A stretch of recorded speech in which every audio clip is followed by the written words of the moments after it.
Om Sairam, Chapter 48, Warding Off Devotees' Calamities. At the commencement of this chapter, someone asked Hematpant whether Sai Baba was a guru or Sadguru. In order to answer the question, Hematpant describes the signs or marks of a Sadguru as follows. Signs of Sadguru. He who teaches us Veda and Vedanta or the six Shastras. He who controls the breath or brands his body with mudras, that is the metallic marks of Vishnu's weapons, or gives pleasing discourses regarding Brahma. He who gives mantras, that is sacred syllables, to the disciples and orders them to chant the same a certain number of times, but does not assure them any result in a definite time.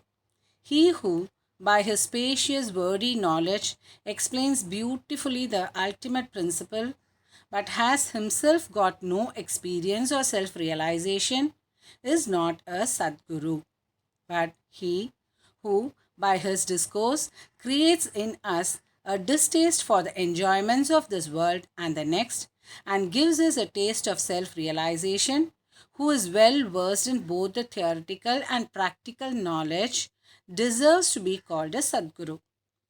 How can he, who is himself devoid of self realization, give it to the disciples? A Sadguru does not, even in his dream, expect any service or profit from his disciples. On the contrary, he wishes to serve them. He does not think that he is great and the disciples small. Not only he loves him as his son, but regards him as equal to himself or as Brahma. The main characteristic of a Sadguru is that he is the abode of peace. He is never restless nor ruffled. He has no pride of his learning. The poor and the rich, the small and the great are the same to him. Hematpant thinks that on account of the store or accumulation of merits in his past births, he had the good fortune of meeting and being blessed by such a Sadguru as Sai Baba. Even in full youth, he hoarded nothing. He had no family, no friend, no home, nor any support. Since he was 18, his control of mind was perfect and extraordinary. He lived then fearless in a secluded place and always abided in his self. Seeing the pure attachment of his devotees, he always acted in their interests and hence he was, in a way, dependent on them. What experiences he gave to his devotees while he was living in flesh are even today, after his Mahasamadhi, obtained now by those who attach themselves to him. What the devotees have to do is this: they have to trim their heart lamp of faith and devotion and burn in it wicks of love, and when this is done, the flame of knowledge, that is the self realization, will be lit up and shine brighter. Mere knowledge without love is dry. Nobody wants such knowledge. Without love, there is no contentment. So, we should have unbroken and unbounded love.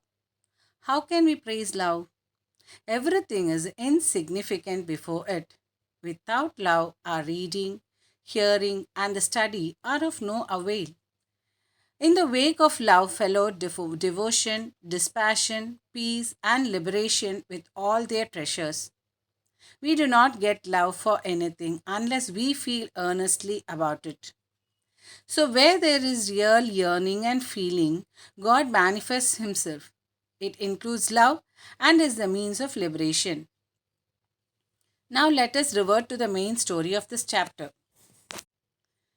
Let a man go to a true saint with a pure mind, otherwise, that is, fraudulently, and hold his feet. Ultimately, he is sure to be saved.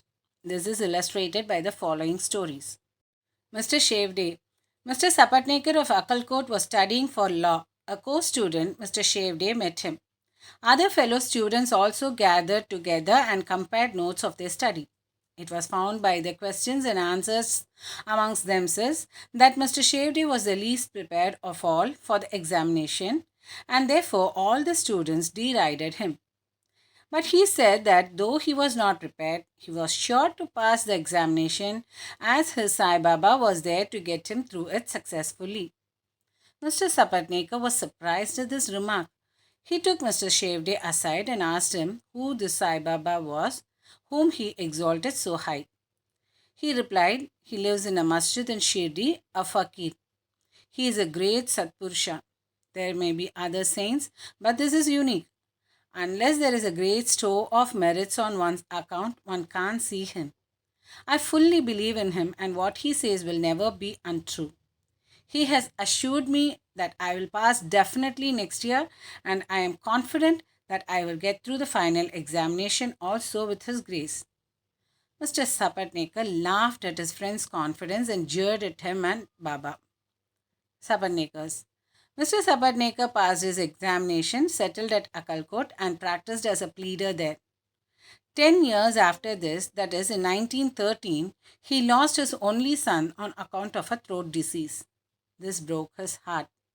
He sought relief by making a pilgrimage to Pandharpur, Gangapur, and other holy places. He got no peace of mind. Then he read Vedanta, which also did not help him. In the meanwhile, he remembered Mr. Shevde's remarks and his faith in Baba, and he thought that he too should go to Shirdi and see Baba. He went to Shirdi with his younger brother Pandit Rao and was much pleased to see Baba from a distance. When he went near and prostrated himself and placed a coconut before Baba with pure feeling, that is devotion, the latter at once cried out away. Sapatnekar hung down his head, moved back and sat aside. He wanted to consult somebody who would advise him how to proceed. Somebody mentioned Bala Shimpi's name. Sapatnekar saw him and sought his help. They bought Baba's photos and came with them to the masjid. Baba Shimpi took a photo in his hand, gave it to Baba and asked him whose photo it was. Baba said that this photo was the Yara, that is, lover of him, pointing to Sapatnekar. Saying this, Baba laughed and all others joined. Bala asked Baba the significance of the laugh and beckoned Sapatnekar to come forward and take darshan. When Sapatnekar began to prostrate himself, Baba again cried out. Sapatnekar did not know what to do. Then they both joined their hands and sat before Baba praying. Baba finally ordered Sapatnekar to clear out immediately. Both were sad and dejected. As Baba's order had to be obeyed, Sapatnekar left Shirdi with a heavy heart, praying that he should be allowed to take darshan next time. Mrs. Sapatnekar. 1 year elapsed. Still his mind was not at peace. He went to Gangapur, where he felt more restless. Then he went to Madegan for rest and finally decided to go to Kashi. 2 days before starting, his wife got a vision. In her dream, she was going with the pitcher to Lakarsha's well. There, a fakir with a piece of cloth around his neck, who was sitting at the foot of the neem tree, came close to her and said, "Dear lassie, why get exhausted for nothing? I get your pitcher filled with pure water." She was afraid of the fakir and hastened back with the empty pitcher. The fakir followed her.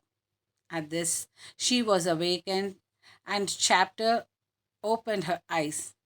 She told this vision to her husband. They thought that this was an auspicious sign and they both left for Shirdi. When they reached the masjid, Baba was absent. He had gone to Lindi. They waited till his return. When he returned, she was surprised to see that the fakir she saw in her vision resembled exactly Baba.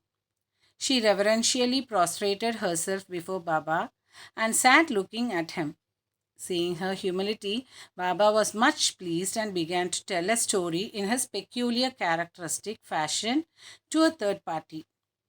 He said, "Arms, abdomen, and waist are paining for a long time. I took many medicines. The pains did not abate. I got sick of the medicines as they gave me no relief, but I am surprised to see now that all the pains have disappeared at once." Though no name was mentioned, it was a story of Mrs. Sapatnekar herself. Her pains, as described by Baba, left her soon and she was happy. Then Mr. Sapatnekar went ahead to take darshan. He was again welcomed with the former out. This time he was more penitent and persevering. He said that Baba's displeasure was due to his past deeds and resolved to make amends for the same. He determined to see Baba alone and ask his pardon for his past actions. This he did. He placed his head on Baba's feet and Baba placed his hand on it, and Sapatnekar sat stroking Baba's leg. Then a shepherdess came and sat massaging Baba's waist. Baba, in his characteristic way, began to tell the story of a baniya. He related the various vicissitudes of all his life, including the death of his only son. Sapatnekar was surprised to see that the story which Baba related was his own, and he wondered how Baba knew every detail of it. He came to know that he was omniscient and knew the hearts of all. When this thought crossed his mind, Baba, still addressing the shepherdess and pointing to Sapatnekar, said, "Fellow blames me and charges me with killing his son. Do I kill people's children? Why does this fellow come to the masjid and cry, 'Now I will do this. I will again bring that very child back in his wife's womb.'" With these words, he placed his blessing and on his head and comforted him, saying, "Feet are old and holy. You are carefree now. Place entire faith in me, and you will soon get your object." Sapatnekar was much moved with emotion. He bathed Baba's feet with his tears and then returned to his residence. Then he made preparations of worship and Naivedya and came with his wife to the masjid. He offered all this to Baba daily and accepted prasad from him. There was a crowd in the masjid, and Sapatnekar went there and saluted Baba again and again. Seeing heads clashing against heads, Baba said to Sapatnekar, "Why do you prostrate yourself now and then? That one namaskar offered with love and humility is enough." Then Sapatnekar witnessed that night the Chavadi procession described before. In that procession, Baba looked like a veritable Pandurang Vittal. At parting next day, Sapatnekar thought that he should first pay 1 rupee as dakshina, and if Baba asked again, instead of saying no, he should pay one more, reserving with him sufficient amount as expenses for the journey. When he went to the masjid and offered 1 rupee, Baba asked for another as per his intention, and when it was paid, Baba blessed him, saying, "The coconut, put it in your wife's oti, that is, upper fold of her sari, and go away at ease without the least anxiety."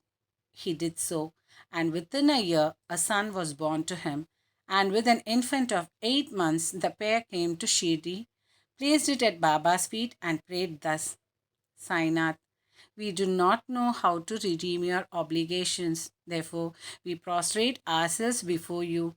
Bless us poor, helpless fellows. Henceforth, let your holy feet be our sole refuge. Many thoughts and ideas trouble us in waking and dream states, so turn away our minds from them to your bhajan and blessing." The son was named Murlidhar. Two others, Bhaskar and Dinakar, were born afterwards.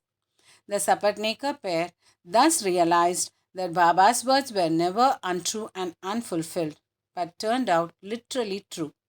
Bow to Sri Sai, peace be to all. Om Sai Ram.